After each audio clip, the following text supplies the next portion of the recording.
mide la presión, no nos mide la misma presión que el médico con la presión sanguínea, es la presión del globo ocular.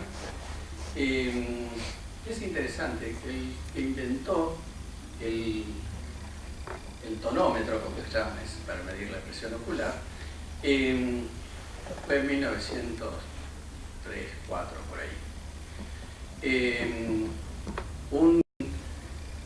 Es curiosa la vida de Fick. En Suiza, él empezó a estudiar matemáticas y física, bueno, estaba juntos, ¿no? Físico-matemáticas, porque a él le gustaba eso. Le iba bastante bien, pero su hermano, que era abogado, le dijo que no, a mí me parece que vos tenés mucha afinidad por la medicina. ¿Por qué no estudias medicina? Entonces estudió medicina. Y entonces empezó a trabajar en varios problemas, y como sabía mucho física, es el primer biofísico del mundo, digamos. Para estudiar el problema de la sangre apareció la que se llama ley de Fick, de difusión, después inventó el tonómetro,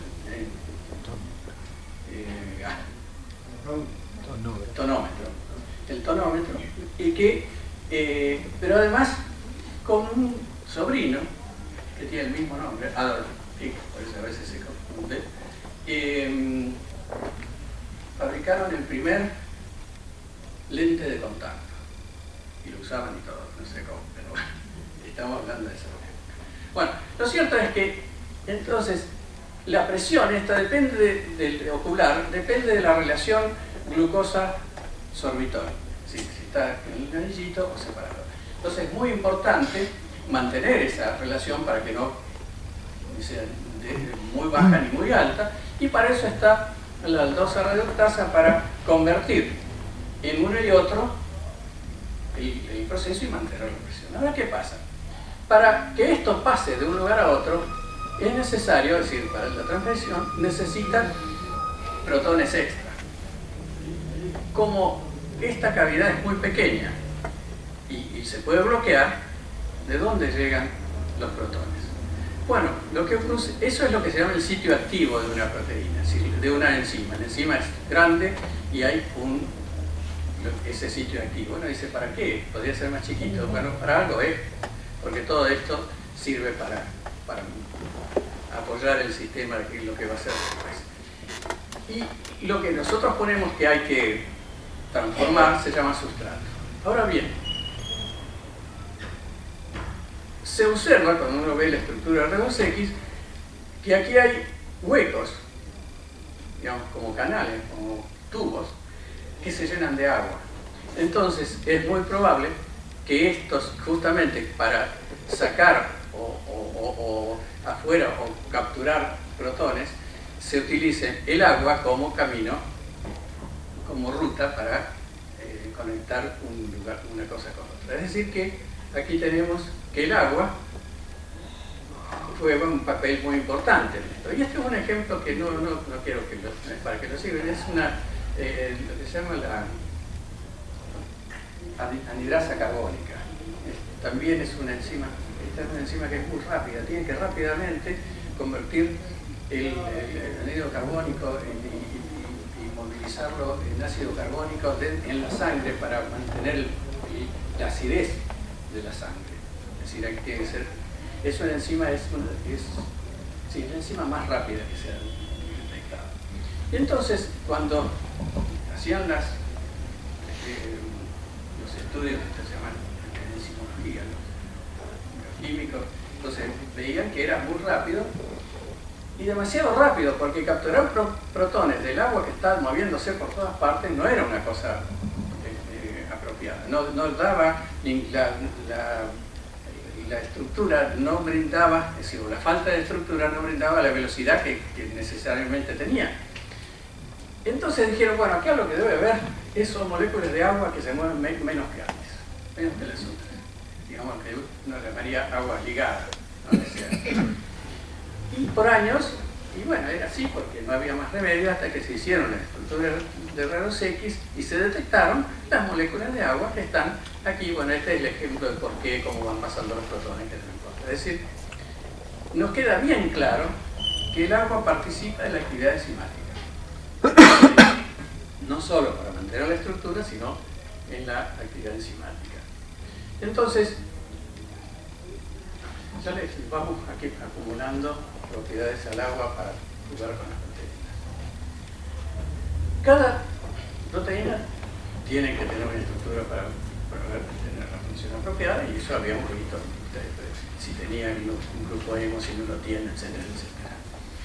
Entonces, no quiere que sea definido, que sea esa estructura, pero tiene que ser flexible. Tiene que ser flexible por muchas maneras, entre otras para mover los grupos apropiadamente, y además porque en algún momento hay que liquidarla. Ese es el problema, hay que renovarla. Entonces,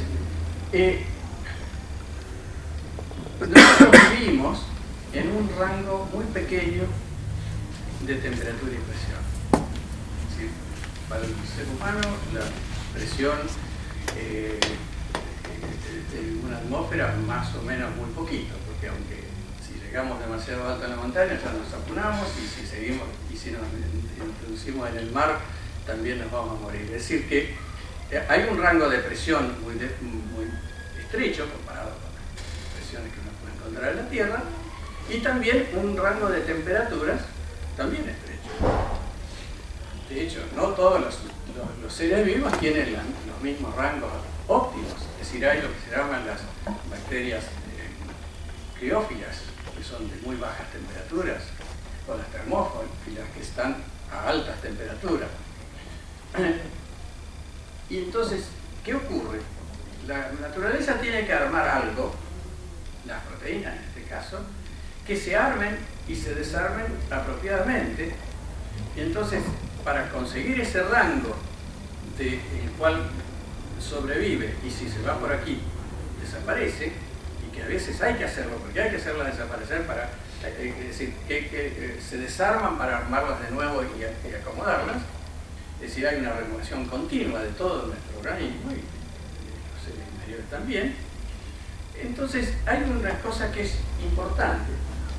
Nosotros vivimos en un estrecho rango de temperatura y presión. Entonces también requiere un medio acuoso apropiado. Y aquí es una cosa que es sumamente importante, que hace a las propiedades del agua. Esto no importa qué es, pero esto se llama viscosidad, y esta es el coeficiente de difusión. Algo viscoso, ustedes saben lo que es y lo pueden medir. Y la coeficiente de difusión es el movimiento, en este caso, de las moléculas de agua en su propio medio. Entonces, cuando uno, la mayoría de las sustancias, cuando uno aumenta la presión, la viscosidad aumenta. Y el coeficiente de difusión baja. El agua siempre anda a contrapelo. Cuando uno aumenta la presión, baja la viscosidad.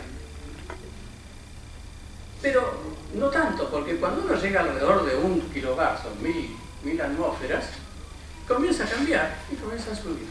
Entonces uno dice, bueno, se convierte en un líquido normal, porque es la costumbre de pensar que el agua es anormal. Bueno, para el agua es normal, pero bueno. Es decir, lo que sí pasa a tener características de una sustancia simple. Lo mismo lo vemos con el coeficiente de difusión, es decir, cómo se difunde una molécula de agua dentro del medio, y también va al revés, contrapelo de todo lo demás, sube y después baja, en lugar de bajar continuamente. Entonces eso nos hace pensar, es decir, ¿qué ocurre? Las proteínas pierden su estructura nativa, la llamamos la estructura nativa, la que es funcional, la que anda bien para cuando nos pasamos de temperatura o presión. Entonces eso nos permite encontrar un óptimo para cada una de las proteínas o de las sustancias, según la medida. Y esto es una cosa que lamentablemente no está funcionando. Esta molécula, esta es mioglobina justamente. Es decir, es una mioglobina que se le ha sacado el grupo S-hemo, es para hacerla más blandita por razón. Les pido disculpas, pero en mi casa anda, pero aquí no. no puedo hacer activar esto, es una animación donde esta molécula se somete a presión y entonces comienza a vibrar y se empieza a abrir por aquí y se desarma. Es decir que la temperatura desarma también las proteínas. En realidad nosotros todos los días, bueno, el que cocina, todos los días desnaturaliza proteínas, ¿no es cierto? Es decir, con el calor se desnaturaliza, cambia, ya no deja de tener las características. Clara de huevo, es un huevo. La clara es como una gelatina, si uno la calienta demasiado, se endurece. Pero en 1914, un investigador norteamericano que trabajaba en las propiedades de materiales bajo presión. Tiene un artículo de 40 páginas describiendo las propiedades de cualquier cosa, montones de propiedades de sustancias, cómo se comporta con la presión, que para un aspecto de tipo tecnológico es muy importante. Entonces, en 1914, jugando, porque aparentemente no había otro motivo, puso un huevo en su aparato de presión, le puso 9.000 atmósferas. Cuando lo saca, era como un huevo duro, o pasado por agua. Es decir, la parte amarilla de color, que llamamos la yema, tiene varias sustancias. La clara es una proteína que se llama albúmina. La presión desnaturalizaba la albúmina, la transformaba de la misma manera que el calor. Entonces eso fue una gran sorpresa, pero pasaron muchos años en que se empezó a estudiar el problema de la presión. Ahora está claro que la presión desnaturaliza las proteínas. Y repito que desnaturalizar es cambiarle a las propiedades que tenía. Entonces, bueno, aquí lo hubiéramos visto, pero no. Entonces, las proteínas son importantes para la vida en varias funciones. Son estructurales.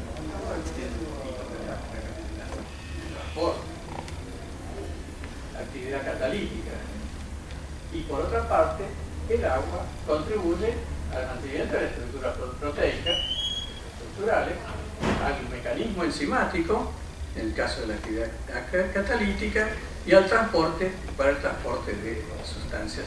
Yo puse el ejemplo de la hemoglobina, el oxígeno, pero la albúmina es la proteína que más transporte hace, porque a la albúmina se le fijan los medicamentos, se le fija, si todo el transporte de químicos buenos o malos, la gran mayoría van por parte de la albúmina, el cual se fija de una forma muy extraña. No es extraño para nada, y es algo que no lo traje para explicárselo en detalle porque nos iba a llevar un poquito más de tiempo, pero hay una interacción que se llama la interacción hidrofóbica, es decir, qué pasa cuando hay dos sustancias, si uno pone gotas de aceite en el agua, se van asociando, y esa interacción es la que nosotros llamamos interacción hidrofóbica y que para los sistemas biológicos es realmente importante, y eso no se puede hacer en un medio sin agua. Entonces, ¿por qué la proteína esa, una proteína cuando uno aumenta la presión se desnaturaliza, cambia? Porque la presión cambia, como habíamos visto, cuando hay mucha presión el agua ya no es más agua, es una solución cualquiera, entonces no tiene esas conexiones regulares que le permite funcionar como tal.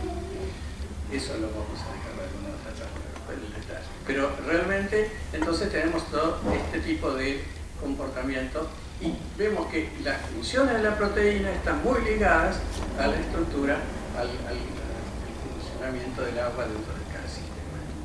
Entonces, ¿no resulta que el agua es un factor esencial para la vida?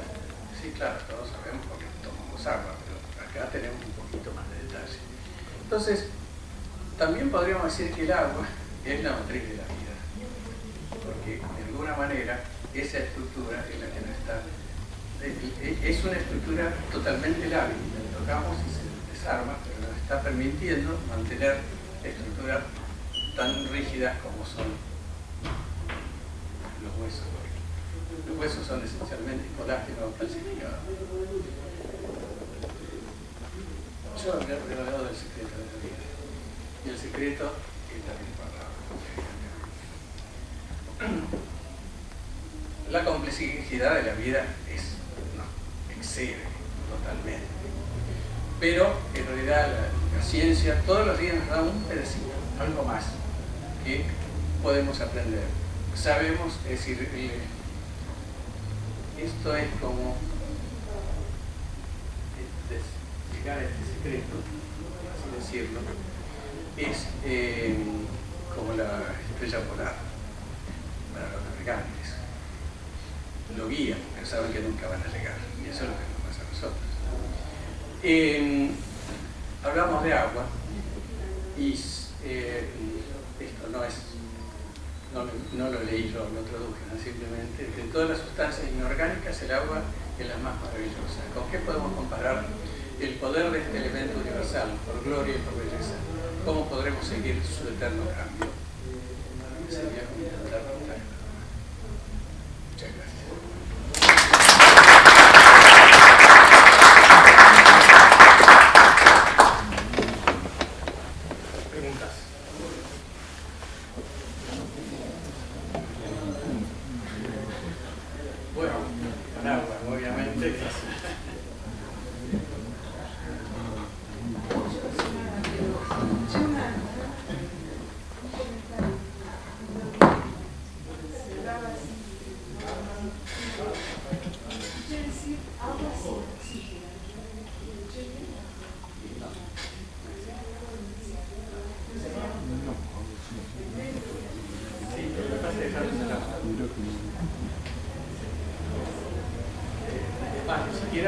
Si le falta un protón, tampoco es ingresable. Pero, digamos, puede buscar algún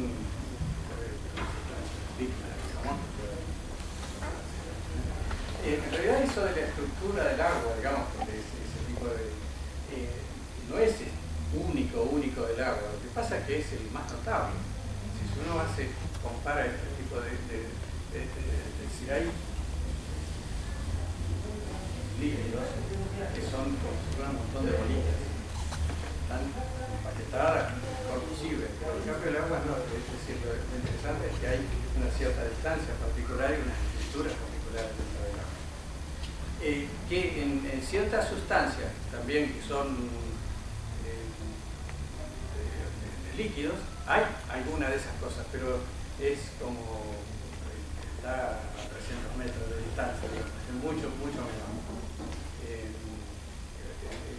El agua es el líquido estructurado.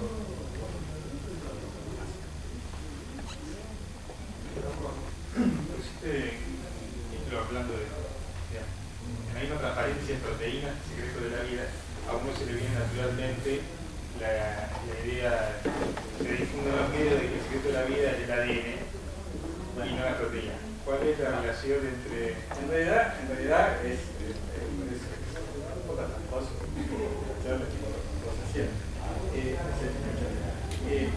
En realidad hay una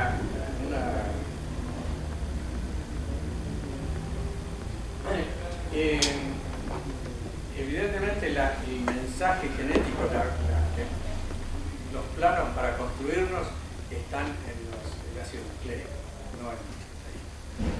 Pero la estructura del ácido nucleico necesita, para poder copiarse, necesita de sistemas proteicos, que llaman los ribosomas. Es decir, o sea que las proteínas están metidas en ese momento. Es decir, forman parte pero al mismo tiempo el rol del ADN es en definitiva crear las proteínas que van a hacer todo lo que hay que hacer en el organismo. El ADN en sí mismo no hace nada, sino construir las proteínas necesarias para que hagan el trabajo. El ADN es una cadena también, y cada 3 nucleótidos, se llaman así, cada 3 hay están diciendo esta es esta proteína, este aminoácido. Entonces cuando va armándolo, lee los otros tres y dice, bueno, acá va otro. Entonces se va copiando sobre el ADN, se va copiando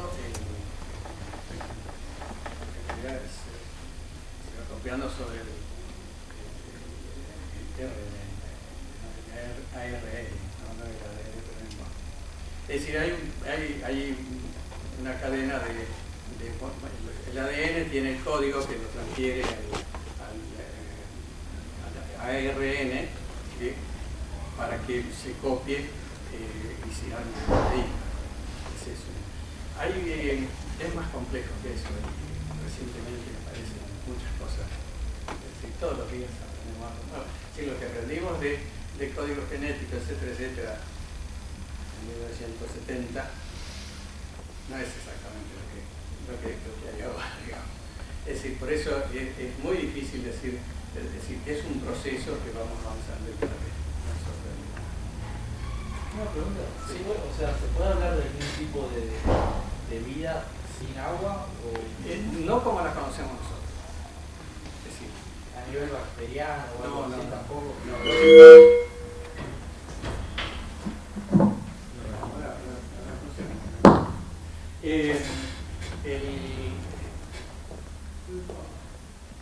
Las bacterias, hay bacterias que pueden cristalizarse, es decir, pierden agua del todo, cero agua, y están 300 años o 3000, y cuando se reactivan comienzan a funcionar.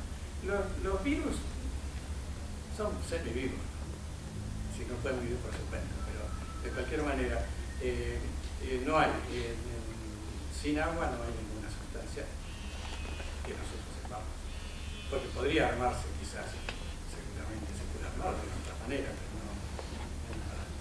Por ejemplo, hay unas plantas que se llaman las plantas de la resurrección, porque son las plantas de los desiertos. Se secan cero agua. La mayoría de los seres vivos, como no puede cero agua, se perdieron.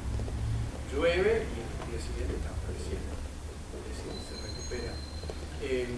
Pero la reproducción, la vida en general, no funciona sin agua. ¿Y existirían, pueden funcionar los mecanismos, digamos, de la vida en agua, en otros estados, como por ejemplo en sólido o vapor, no agua líquida?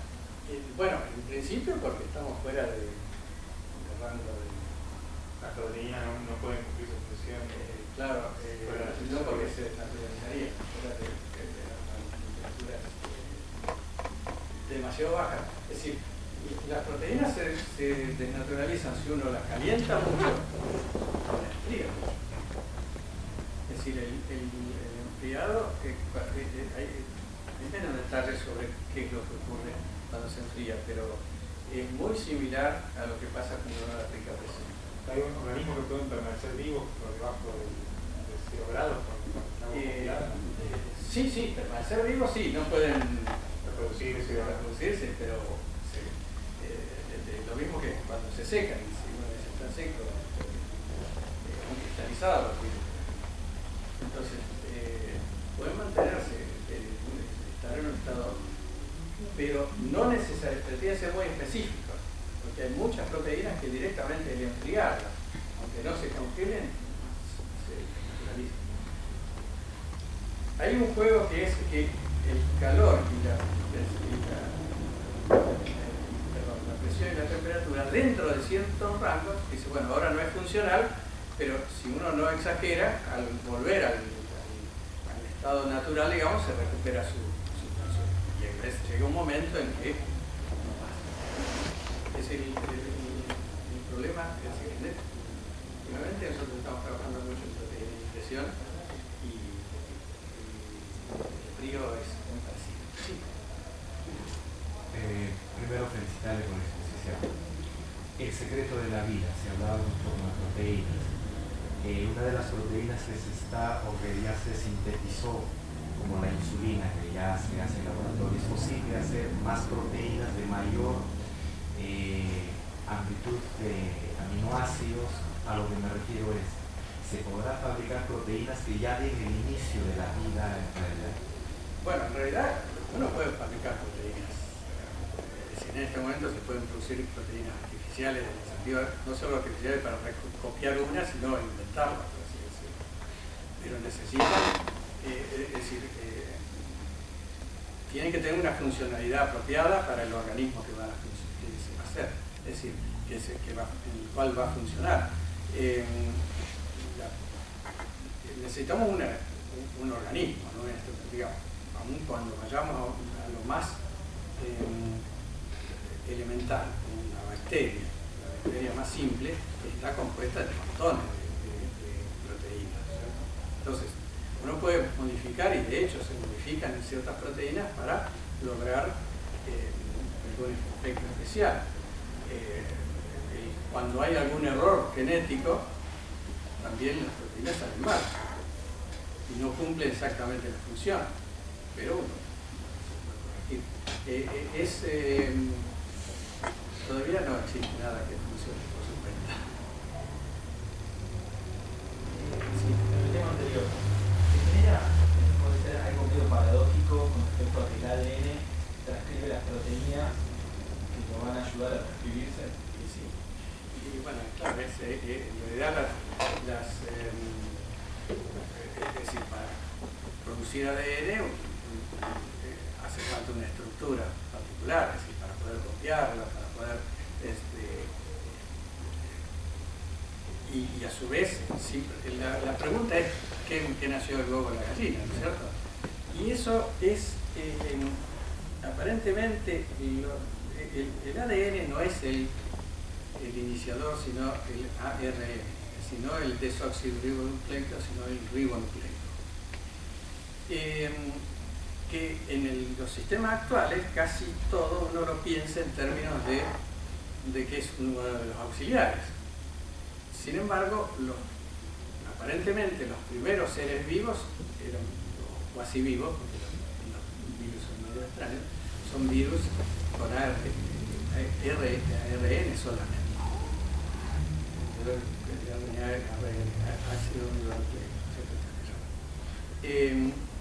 Pero recientemente, en los últimos años, y no les puedo hablar de eso en detalle porque no lo he seguido mucho, aparece que en realidad aún ahora el RNA tiene muchas más funciones, tiene algunas funciones que se le atribuían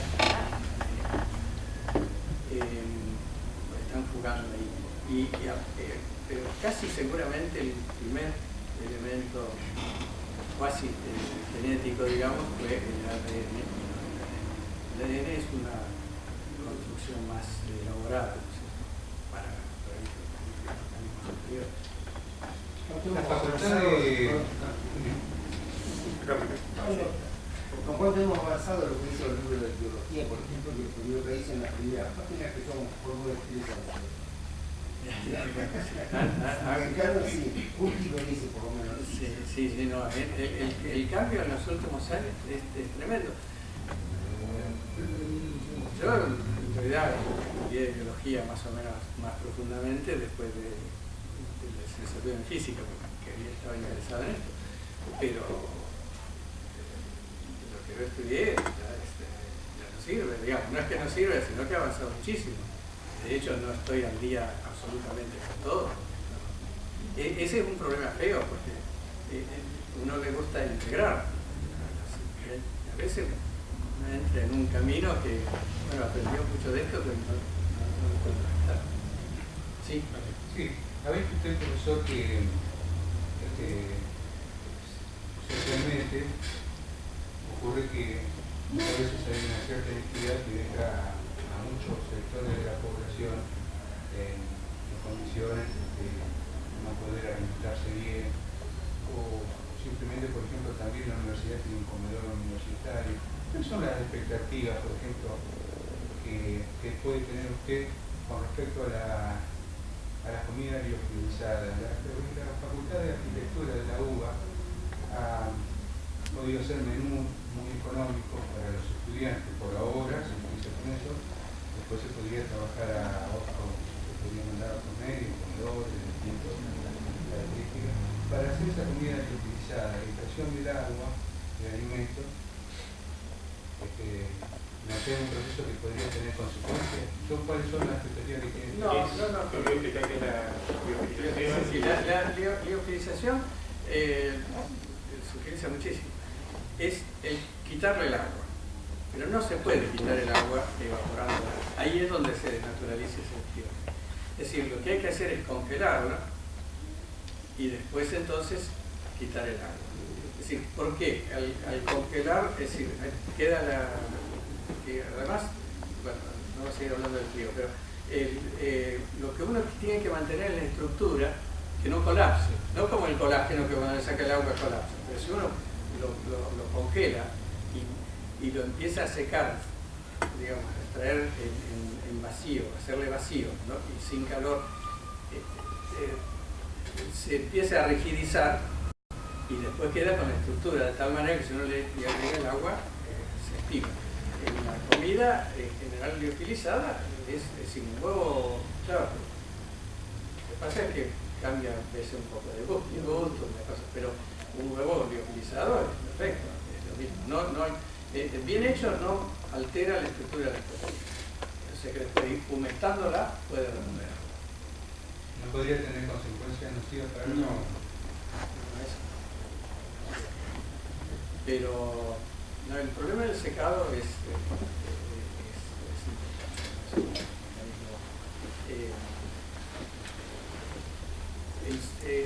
hay, por ejemplo, una célula, es decir, uno tiene un sistema de células, una fila, entonces lo cortaron, lo miran y ven, el microscopio está todo. Para que se preserve hay que ver cómo le sacamos. Es decir, la liofilización justamente funciona porque uno congela la estructura y después le quita el agua. Si uno le va sacando, es decir, uno tiene las células, están todas conectadas. Y entre medio de las células hay espacios donde hay más agua que dentro. Adentro es muy, no es una bolsita de agua, es una pasta bastante, a tal punto que el agua forma parte de la estructura y dejándolo. Entonces, pero si uno empieza a secar o a enfriar, a secar de a poco, ¿qué ocurre? Empieza a salir el agua. Entonces, cuando desaparece el agua de la célula, se estropea. Después, aunque uno le agregue agua, no nada. Entonces, secarla en el horno, sí, bueno, lo va a secar y a lo mejor lo preserva que no se pudra, pero el gusto va a ser totalmente diferente. Y la otra cosa es, también ocurre lo mismo cuando uno congela. Si uno congela rápidamente, se congela todo al mismo tiempo. Pero si uno lo va congelando de a poco, se comienzan los bordes y el agua empieza a salir de la célula hasta que se queda sin agua y se desnaturaliza. Y eso tiene gusto. En realidad, una receta hace como 20 años di una charla en Corrientes y hablando del agua, y yo les dije, la carne, si usted tiene un bife que está congelado, no se le ocurra descongelarlo y después ponerlo en la plancha. Pónganlo en la plancha bien caliente para que rápidamente se cocine y va a estar mejor. Pasaron como 10 años y fui a Corrientes de la universidad y me cruzo con un profesor bastante mayor que yo y me dice, profesor, hoy me acordé de usted porque le dije a mi hijo,